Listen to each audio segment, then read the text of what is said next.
Another WCPW show, another f***ed up title, very close to Showtime. This show was simply known as Built To Destroy, with the 2 being T.O. When we all know that when there's a pun to be used, you use that motherfucking pun. The show should have been called Built To Destroy number 2 because puns are great. However, the creative boffins here at WCPW sorted out pretty close to Showtime. A botchy botch, if I ever saw one in terms of show titles. I'm King Ross, and pro wrestling is why I drink. Wouldn't you, Adam and Eve, it? Gabriel Kidd actually wins the match properly and also appears to have a finishing move. What a novel concept for a professional f***ing wrestler, eh? It's about f***ing time, isn't it, lads? He hasn't kept that internet championship for the past couple of months by fluke, even if the creative boffins here at WCPW want you to f***ing believe that, the f***ing scandalous bastards. From hell. Look at this. This is the first time Gabriel Kidd has had his own music, his own entrance video.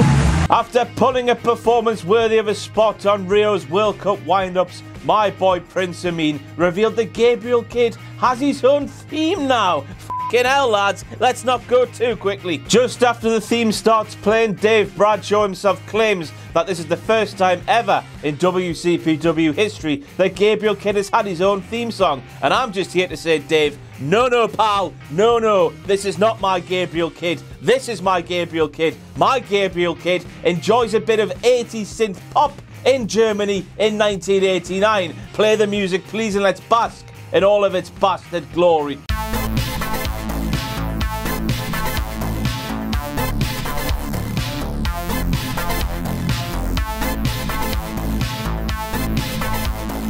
Now, trolling referee Sean McLaughlin, just like he trolls every other human being on the bastard planet, has become one of my favourite pastimes as part of these videos, but I'm going to let him off here. The finish of this tag team match was not his fault. Of course, as we all know, it's just symptomatic of all tag team matches in WCPW. They start off as an orderly affair, and then all of a sudden, every bastard's in that ring. It's a free-for-all. Nobody knows which way they're f***ing going. Invest in a set of tag ropes and restate some order into tag team matches. So mistakes like that finish, where the illegal man was pinned, never happen again. Who would have thought? It's f***ing easy, you know. Whoa. Finally, lads, the silly little childish bollocks from the What Culture Wrestling channel has transcended into What Culture Pro Wrestling for the first time in about a year, as the Plumpy chants, all those fucking glorious Plumpy chants, were heard in unison during a show. Lovely, lovely, lovely. And the what the f moment here is that it took so long for them to happen because, as we all know, Adam Blampied, as he was formerly known, was forced to change his name by deed poll, which means he's actually called Plumpy in every walk of life. No matter how much the bosses here at What Culture want to take their promotion seriously and not have their on-screen general manager called Plumpy, it simply has to be. That's his official name. He changed it by deed poll. That's it. Myself and Alan Pacitti can die a happy set of men now. All we need to do now, though, is to ramp things up a bit, is to get his Titantron changed so it says Plumpy, and his name slate changed so it also says Plumpy. Guess why? Because his name's f***ing Plumpy, not Adam Blampied, or your What Culture Pro Wrestling general manager, as the bosses here have him saying all those announcement videos that you love so much just because they're ashamed. His name is Plumpy. He's called Plumpy. Plumpy. Went for The crash. Oh, hang on! Priestley hit Viper! Priestley hit Viper with the crash! Kaylee Ray is the women's champion! Me, lads. Kaylee Ray now holds the ICW Women's Championship, the WCPW Championship, and tomorrow, if this video goes up on Friday night as it should do, she could win the Progress Women's Championship. Isn't that a lot of f***ing championships? Yes, it f***ing is. She could go from Kaylee Squared to Kaylee Cubed, Kaylee 3 belts. Oh. He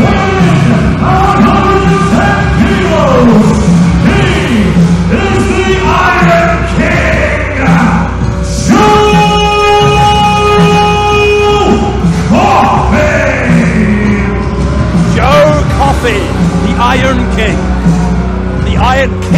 Iron King. Who the f does he think he is? What kind of a sad act do you have to be to go around proclaiming yourself to be a king when you haven't f***ing earned the title, eh? What a f***ing sad bastard. And even more so, I do not care for this toilet of the tune that we're in. You can f*** off, Joe Coffey. If the tune's a toilet, what must f***ing Glasgow be? I'll tell you, pal, it's one of those disregarded shitters from one of those outhouses from the 1940s that's still caked in shit all these years later, that has a raven living in it and a few mice as well, because it's such a f***ing shithole. Glasgow's a shithole. Newcastle is f***ing God's country, because I live here. Hang on. Hang on. No way. It's Moose! It's Moose! Oh my God, Moose is the mystery opponent. Oh, a guy who's already had 2 singles matches against Joe Coffey in less than a year in What Culture Pro Wrestling. Oh, the imagination shown there. 7th of July, USA qualifiers, of which Moose will be a part, also in Manchester, the 21st of July, and just announced the rest of the world qualifiers to round out our 16 men in those finals. We'll be back here in Newcastle on July 22nd. All of those event tickets available at ProWrestlingWorldCup.com. That will equal from Moose, such agility for a big man.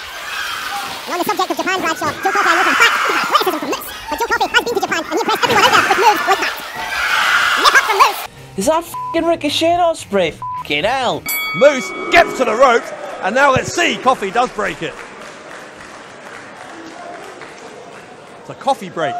Oh my f***ing God, why has he just said that? No. Oh, hang on, God!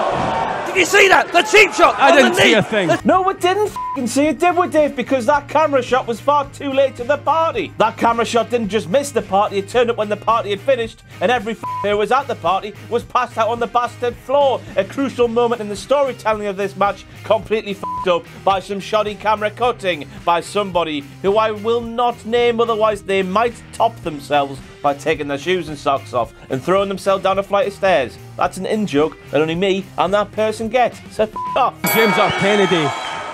What is this now? Oh, wait, what? Oh, what was that? Oh my God. No, what? Sometimes a prospect becomes a bastard, and sometimes a What Culture Pro Wrestling creative team member watches NXT TakeOver Chicago. It was too soon after, lads. It was far too soon after. Still emotional as f***, likes a good on prospect for a good story over a year-long build.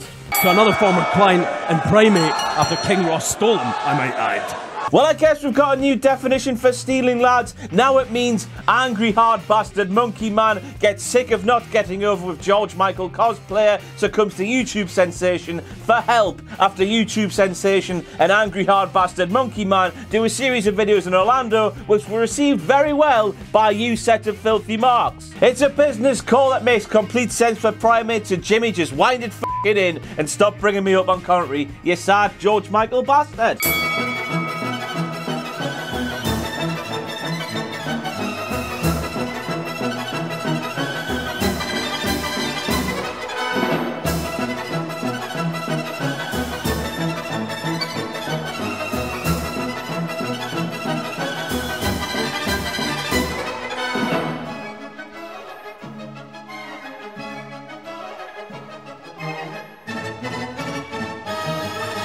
That advertiser-friendly thing, lads. I think we've f***ed it up.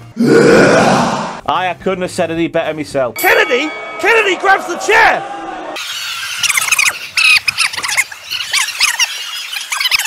Oh, God! Face first into our first birthday cake goes James R. Kennedy!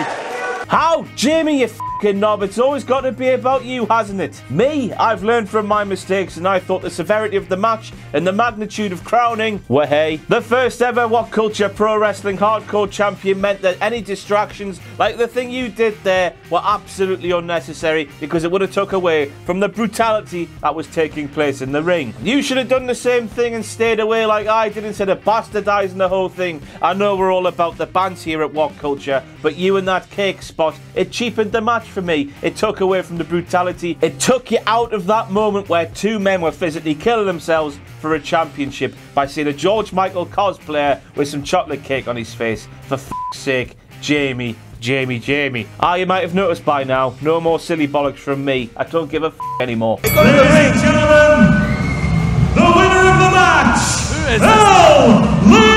What is this? A photographer attacking Ryan Devlin, our ring announcer? here is your winner, What? the prestigious Mexican sensation, El Ligero! Sweet Stevie Aaron. What? Why is Stevie Aaron helping the Prestige? Hey, can we call him Sour Stevie Aaron now? Sweet and sour.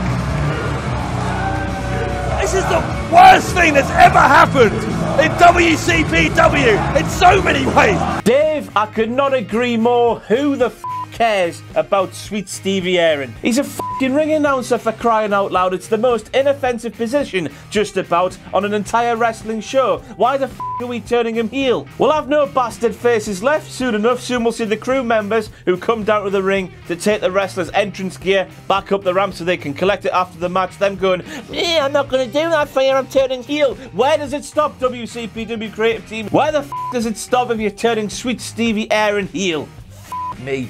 I mean, you don't need me to tell you this, lads, but the Prestige is quickly starting to smell like the NWO in 1999 or maybe even 2000, and that's not a good thing. No, they don't smell like David Beckham Instinct. They smell like f***ing shit. And then Stevie, the freshly turned heel, missed a bloody trick by announcing Rampage, the opponent of his new god Joe Hendry, like he normally would. Surely now, if Stevie's working for the Prestige, he should be taking the piss out of Rampage, who is facing Joe Hendry, the leader of the Prestige, just so that Stevie, by doing something good in Joe Hendry's eyes, still has the privilege to lick that prestigious ballsack, because he loves it so. You see, me, in my former guise as a childish f***ing idiot who would make a fool of himself on the internet, would go with something along the lines of Rampagey Wagey from Cockfoster in London. Yes, Cockfoster is a real place, but you'll learn, Stevie. You'll f***ing learn if they keep you in the bastard storylines. F***ing hell. Where the f*** is Blampied? He makes a ruling saying that no Prestige members can be ringside during that main event, but when two of them come down, he's nowhere to be seen. The gutless, spineless coward. Finally, I've got a message for every f***wit who attended Built To Destroy. Do not attend our shows and be a massive f***ing bellend. Have fun by all means. Don't think we're telling you not to have fun, but don't have fun at the expense of other people's safety, other people's enjoyment of the show, and most importantly, David Hoy thinks that the wrestlers who are killing themselves just see your sad arse and have a smile on its face, you f***ing arseholes. So that's it for all the what the f*** moments from WCPW Built To Destroy. I've been King Ross, and wrestling's why I drink.